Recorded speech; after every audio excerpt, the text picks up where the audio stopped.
Hey, you're looking good today. This is Frank in the Brazil Times newsroom, and here's what's happening inside today's edition of the Brazil Times. First of all, our salute to our graduates.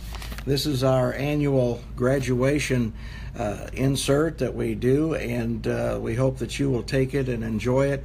It has pictures of all the graduates from Northview and Clay City and a lot of other graduates as well, including fifth graders. So be sure and pick up your copy today, or you'll be able to see it online as well. Stephanie Quinn's here. Hey, Stephanie, good to see you today. Elsewhere, on page 1 of the Brazil Times today, on Tuesday morning, teachers were hiding behind upturned tables in the cafeteria. School had ended for the summer on Monday, and on Tuesday, teachers and staff were joined in the building by law enforcement from the Clay County Sheriff's Department, Brazil City Police, Indiana State Police, and employees of the Clay County Prosecutor's Office. Clay Community Schools and Jackson Township Elementary Principal Brad Innan had invited the Sheriff's Department to use the building for active shooter training, said Sheriff Paul Harden. Obviously, active shooter situations have become more prevalent all the time, Clay Community Schools Superintendent Jeff Fritz said. This type of training is applicable to things going on today. Fritz said he hopes law enforcement and the schools can build on what they learned Tuesday. In the case of an active shooter scenario, you sink to your level of training. You don't rise to the occasion, and we want to be as proactive as we can to ensure the safety of our kids and our staff and any community members that might be in the building, Innan said. Different scenarios were practiced Tuesday. In one, teachers were hiding behind tables, but in the real situation, anyone in the cafeteria would exit the rear door, lock it, and run for cover outside. On this day, bullets were being fired. They're called simunition, the sheriff said. They were soft-tipped projectiles, and the teachers were asked to hide behind the tables and wear protective eyewear in case any stray simunition was accidentally fired in their direction. As the teachers and Fritz watched, the bad guy, dressed in black with a clear face protector, yelled at police he was going to kill every person in the cafeteria. After taking refuge and crouching to be out of sight, officers entered and shot him in the head, as seen by the paintball on his face mask. Following the simulation, deputies Jason Frazier and Mike Heaton debriefed the school staff on what they had just seen and what had happened in the hallway beyond their view. And we have a lot more for you in today's edition of the Brazil Times and online. Hey, Gary Williams is here. Gary and Jane stopped by our new offices the other day to say hello. We were glad to see you folks, and that was very kind of you. Rick Hendrickson is here as well. Glad to see you this morning, and hi to you, Rick. John Rogers has joined. Good morning, John. Glad to see you today. Also on the front page today, Jackson Township Elementary Principal Brad Innan said being recognized as one of the best schools in Indiana is pretty special. We've received this award every year since 2011-2012 school year. That's 5 years in a row, said Innan, adding, there's nothing really unique about the school. We all do the same things, data analysis. We assess the kids, find out where they are, where they need to be, take that data to design lesson plans on the deficiencies, strengths, and weaknesses, and then tackle those issues together as a staff. It's not any different than at other schools throughout Indiana, but somehow, Innan says, those same puzzle pieces work differently at Jackson.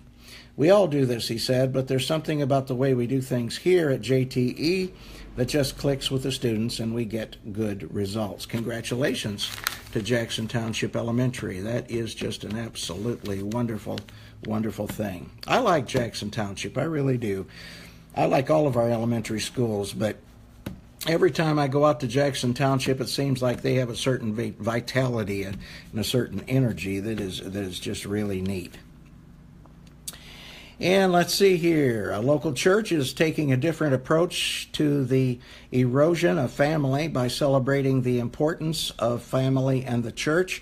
We're recognizing the role of families today, Pastor Mark Thompson said at the Celebrating Family Dinner on Sunday at First Baptist Church in Brazil.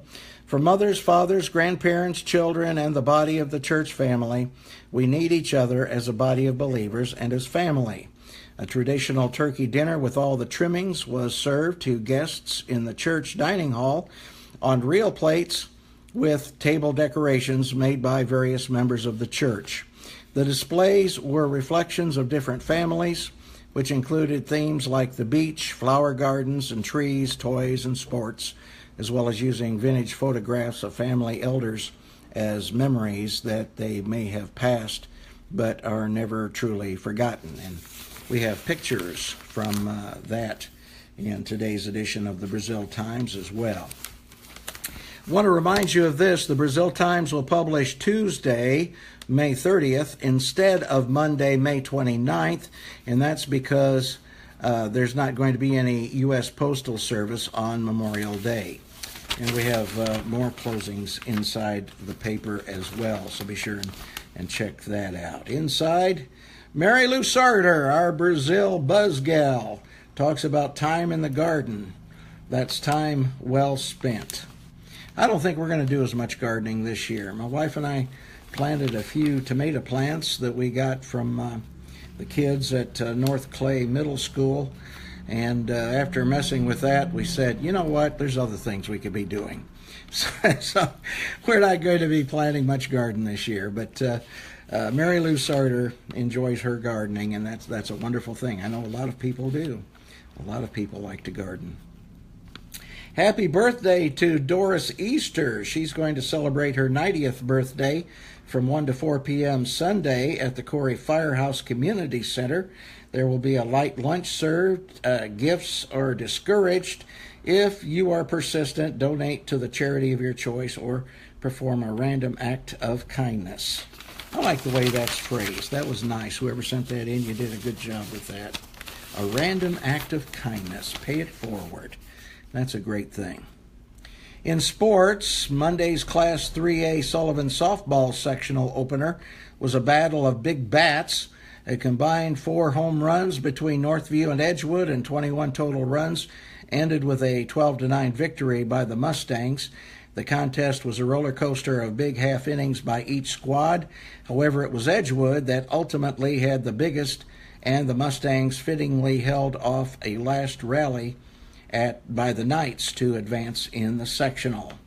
So congratulations to them. Shakamak scored 2 runs in the bottom of the 6th inning to earn a 9-7 win over Clay City. Tuesday night, last night, additional details from the Class 1A sectional softball matchup will be available online at our website, www.thebraziltimes.com, and in an upcoming edition as the game ended too late for today's paper. So, I want to say hi to Teresa Taft. She's here. Good morning to you, too. And let's see. Inside, we've got pictures from Staunton Elementary. And let's see.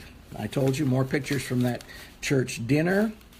And also, I got a picture of those teachers that were watching the active shooter scenario being played out in the cafeteria from behind those upturned tables. So, something you might want to see. And let's see here. In living color on the back page, Northview's Ellie Jackman makes a nice defensive snag on a throw to first base to get an early out against the Mustangs. And Madeline Ritchie has her eyes on the ball as she drives a pitch for a solo home run in Monday's sectional contest. And those two sports pictures go along with the stories we told you about.